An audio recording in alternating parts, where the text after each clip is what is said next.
Bismillahirrahmanirrahim. Assalamualaikum everyone. Welcome to my channel English with Shale. In this video, we are going to cover writing workshop of chapter number 2, Beautiful Bugs. Writing a non-chronological report. यहाँ पे अब हम सीखेंगे कि non chronological report कैसे लिखते हैं। यहाँ पे भी हमने अब जो चैप्टर कवर किया है वो नॉन क्रोनोलॉजिकल रिपोर्ट हमने कवर किया है, रीड आउट किया है चैप्टर।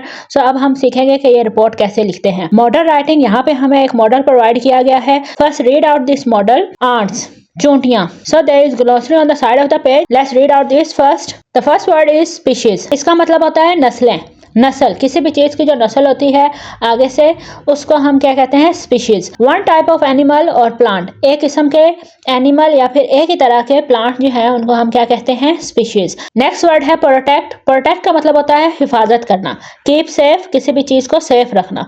नेक्स्ट वर्ड है गैदर। गैदर का मतलब होता है जमा करना या इकट्ठा करना। कलेक्ट समथिंग टुगेदर, किसी भी चीज को एक जगह पे इकट्ठा करना या जमा करना। नेक्स्ट वर्ड है एनिमी। एनिमी का मतलब होता है दुश्मन। Someone who is against somebody else, कोई एक पर्सन जो है वो जब दूसरे पर्सन के खिलाफ होता है, अगेंस्ट होता है, जो सामने वाला पर्सन होता है वो उस शख्स का दुश्मन होता है। लास्ट वर्ड है defeat.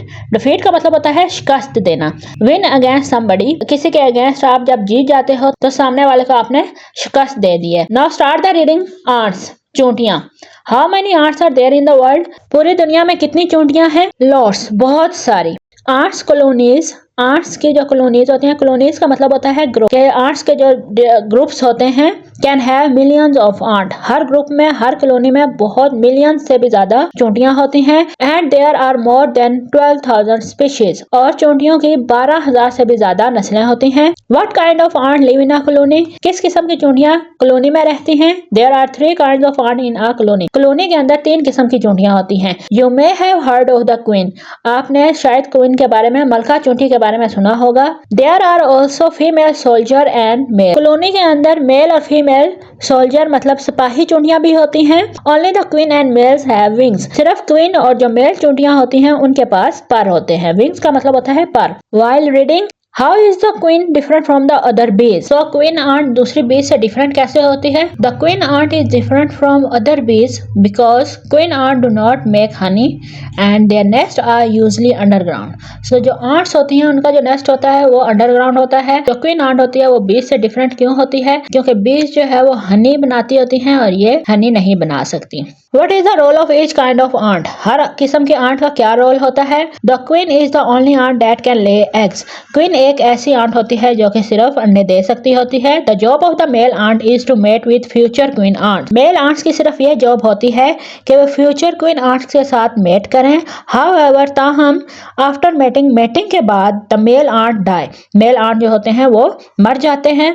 Once the queen grows to adulthood, जब एक क्वीन आंट जो है वो adulthood में ग्रो हो जाती है, बड़ी हो जाती है, she spends the rest of her life laying eggs, तो वो अपनी पूरी जिंदगी जो है वो सिर्फ अंडे देने में गुजारती है। A colony में है one queen और many queens, एक कॉलोनी के अंदर एक क्वीन भी हो सकती है और बहुत सारी क्वींस भी हो सकती हैं। And many soldier ants, और बहुत सारी जो है वो सिपाही चूंटियां भी होती हैं। These protect the queen and the colony, और वो सोल्जर जो आंट्स होती हैं, जो सिपाही चूंटियां होती हैं, वो कॉलोनी की हिफाजत करती हैं। गैदर फूड, और खुराक जमा करती हैं। एंड अटैक और किल एनिमी कॉलोनीज, और दुश्मन कॉलोनीज पर अटैक करती हैं और उन्हें किल करती हैं। In search of food and nesting space, जब वो खुराक तलाश कर रही होती हैं या फिर अपने रहने के लिए कोई जगह तलाश कर रही होती हैं, तो फिर ये जो सिपाही चूंटियां होती हैं वो सामने वाली जो चूंटियों की या चूंटियों का जो कॉलोनी होती है, ग्रुप होता है, उनके साथ जो है वो फाइट करती हैं और उन्हें मारती हैं। इफ दे डिफीट, अगर वो शिकस्त दे लेती हैं,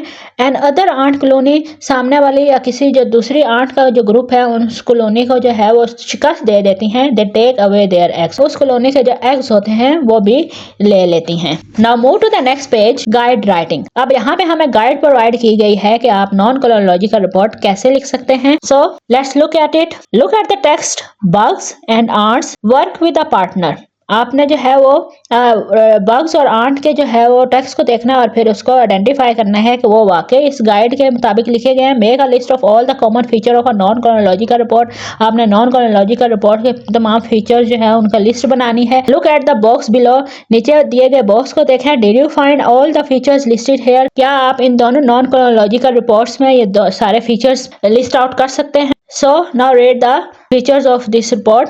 common features of a non chronological report. First feature is not return chronological. जब कोई भी नॉन क्रोनोलॉजिकल रिपोर्ट लिखी जाती है तो वो क्रोनोलॉजिकल नहीं लिखी जाती। क्रोनोलॉजिकल ऑर्डर वो होता है कि जिस सीक्वेंस से कोई चीज हुई होती है उस सीक्वेंस से वो चीज लिखी जाती है। In the order things happen, जिस सीक्वेंस से चीजें हुई होती हैं उस तरह क्रोनोलॉजिकल रिपोर्ट में लिखी जाती हैं, but in different topic areas. लेकिन नॉन क्रोनोलॉजिकल रिपोर्ट में हमेशा जो है वो सीक्वेंस से चीजें नहीं लिखी जाती हैं, बल्कि ऐसी रिपोर्ट्स में टॉपिक्स लिखे जाते हैं और टॉपिक्स की हेडिंग देके नीचे जो है वो इन्फॉर्मेशन लिखी जाती है। सब हेडिंग्स आर ऑफन क्वेश्चन। जो सब हेडिंग्स यूज की जाती हैं वो जो है वो मोस्टली जो है वो क्वेश्चन होती हैं। फॉर एग्जांपल पिछले चैप्टर की जो राइटिंग वर्कशॉप थी वहां पे जो हेडिंग्स थी वो वाटर वर्ल्ड और इस तरह की हेडिंग थी। लेकिन यहाँ पे आप जितनी भी इस चैप्टर की हेडिंग्स देख लें तो वो सारी की सारी जो सब हेडिंग्स है वो एज अ क्वेश्चन लिखी गई हैं with paragraph giving the answer. और जो उनके नीचे पैराग्राफ होते हैं वो उस क्वेश्चन का आंसर प्रोवाइड कर रहे होते हैं। Paragraph usually start with the topic sentence. जो पैराग्राफ होता है सब हेडिंग्स के नीचे वो जो है वो हमेशा टॉपिक सेंटेंस से स्टार्ट होता है। टॉपिक सेंटेंस क्या होता है? A general statement to introduce the subject. ऐसी स्टेटमेंट जो कि सब्जेक्ट को इंट्रोड्यूस करती है। Other sentences in the paragraph support the topic sentence. Other sentences जो होते हैं बाकी जो पैराग्राफ में सेंटेंसेस होते हैं वो क्या करते हैं? टॉपिक सेंटेंस को सपोर्ट करते हैं। फॉर एग्जाम्पल अगर हम यहाँ पे देख लेते हैं, इन्होंने हमें एग्जाम्पल प्रोवाइड की है कि there are 3 kinds of ant in the colony. तो जो हमने पैराग्राफ पढ़ा था उसका स्टार्ट जो है वो इस टॉपिक सेंटेंस से हुआ था, there are 3 kinds of ant in the colony. और उसके बाद बाकी जो पैराग्राफ था उसमें फिर जो है वो हमने यही पढ़ा था कि कौन सी टाइप्स होती हैं और उनके क्या वर्क होता है। Written in the present tense. और ये रिपोर्ट जो होती है वो हमेशा प्रेजेंट टेंस में लिखी जाती है, जैसे कि दीज प्रोटेक्ट द क्वीन। जब आपने ये सारी चीजें पढ़ी हैं तो देखा होगा कि हमेशा हमने प्रेजेंट टेंस का यूज किया है। Uses formal rather than informal chatty language. और हमेशा ऐसी रिपोर्ट्स में जो है वो फॉर्मल राइटिंग स्टाइल को फॉलो किया जाता है, इनफॉर्मल राइटिंग स्टाइल को फॉलो नहीं किया जाता। But difficult words might be explain. और जो डिफिकल्ट वर्ड्स ऐसी रिपोर्ट्स में यूज किए जाते हैं वो उनकी एक्सप्लेनेशन भी साथ जो है वो ब्रैकेट्स में दी जाती है। एग्जांपल जो है वो आपने रिपोर्ट में देखी है, जैसे कॉलोनीज का मीनिंग जो है वो ब्रैकेट में दिया था एज अ ग्रुप लिख के। Uses you to make the information more reader friendly. तो ऐसी रिपोर्ट्स में यू का यूज किया जाता है ताकि जो रिपोर्ट है वो रीडर फ्रेंडली हो सके। For example you may have heard of queen ant, जो कि ये वर्ड जो है वो यू का यूज किया गया है कि आपने क्वीन आंट के बारे में सुना होगा। Uses adverb to move from one idea to another idea. अगर एडवर्ब को यूज करके हम वन आइडिया से दूसरे आइडिया की तरफ जो है वो मूव कर सकते हैं। Move to the next page, planning a non chronological report. अब यहाँ पे अब हमने खुद जो है वो एक नॉन क्रोनोलॉजिकल रिपोर्ट लिखनी है। इस पेज के साइड में हमें एक लर्निंग टिप प्रोवाइड की गई है।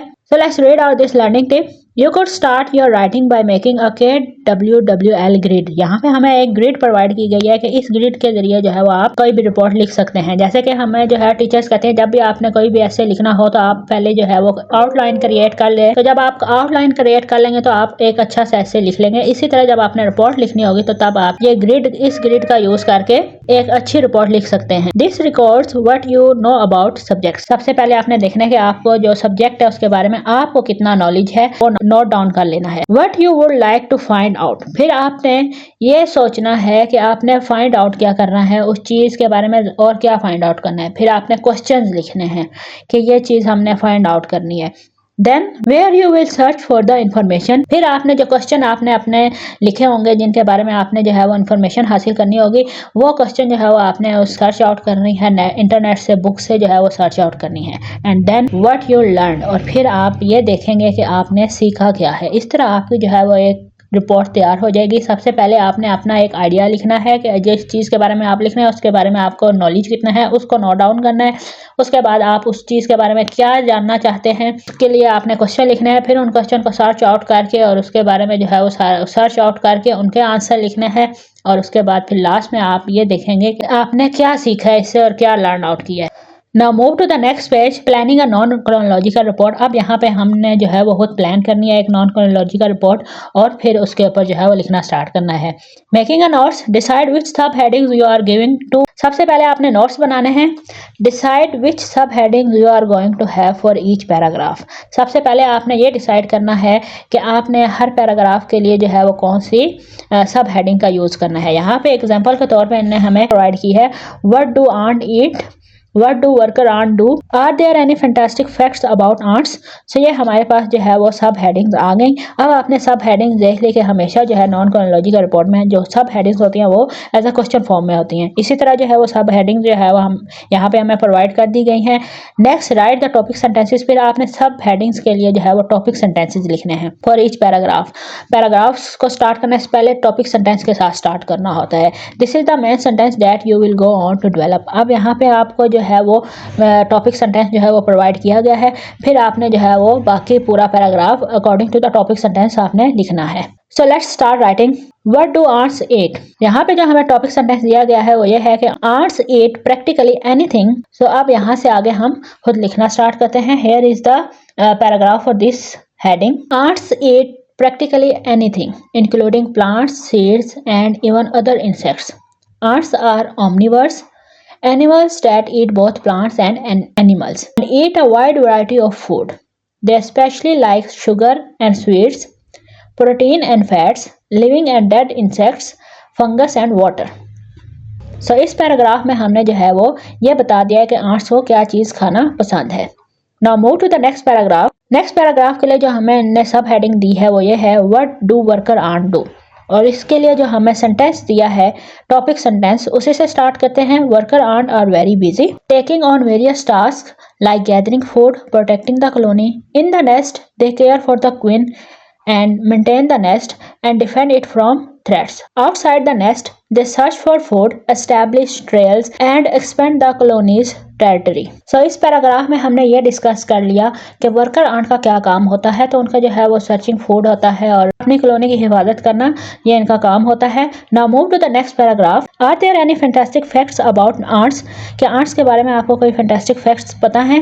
So let's start with this topic sentence. Yes, ants are amazing creature. Yes, ants are amazing creature with remarkable abilities like ants can form chains to bridge gaps over water. Additionally, certain ants can cultivate fungus garden by collecting leaves, cutting them into pieces and using them to grow fungus, which serve as their primary food source. So इस paragraph में हमने ये discuss कर लिया है कि इनके कौन से अमेजिंग फैक्ट्स हैं आर्ट्स के बारे में, कि वो अगर कहीं पे जो है वो पानी इकट्ठा हो तो आर्ट्स जो है वो ब्रिज बना लेती हैं और फिर वहाँ से और उस जगह से जो है वो गुजर जाती हैं और इसी तरह जो है वो फंगस को प्रोड्यूस करती हैं और फंगस जो है वो उनका प्राइमरी फूड सोर्स है। Research the question writing down some key facts. Questions को आपने सर्च करना है, उनके की फैक्ट्स लिखने हैं जिस तरह के हमने अब रिपोर्ट्स में लिख दिए हैं। Will you need to explain any difficult word.